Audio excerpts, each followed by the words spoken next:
إن الله وملائكته يصلون على النبي يا أيها الذين آمنوا صلوا عليه وسلموا تسليما.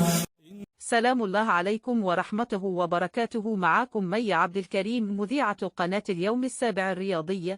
مرحبا بكم في قناة اليوم السابع الرياضي، مع الإثارة، مع المتعة، مع الكورة نبتدي الحكاية.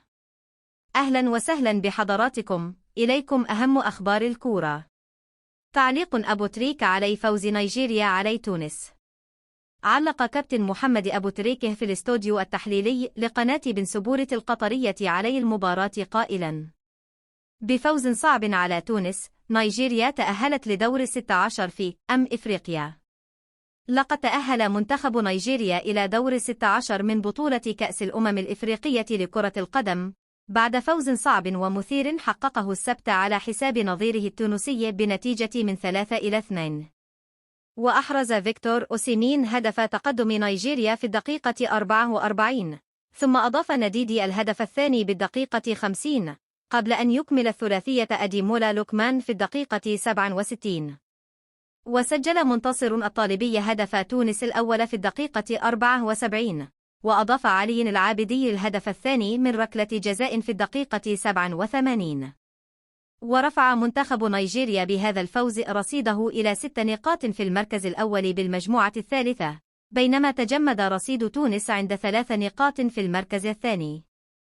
وأصبحت نيجيريا الفائزة بلقب البطولة الإفريقية 3 مرات في 1980 و1994 و2013، ثاني المتأهلين إلى دور 16 بعد المنتخب المصري الذي ضمن التأهل من صدارة المجموعة الثانية بالفوز 1-0 على جنوب إفريقيا الجمعة.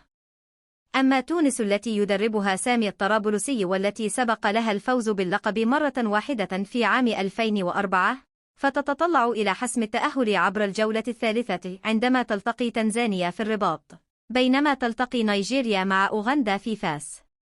شكرا لمشاهداتكم. لو سمحتم ما تنسوش تشتركوا في القناة وتفعلوا زر الجرس لكي يصلكم كل جديد من أخبار الكرة وأخبار اللاعبين والمباريات. كان في صحبتكم مي عبد الكريم.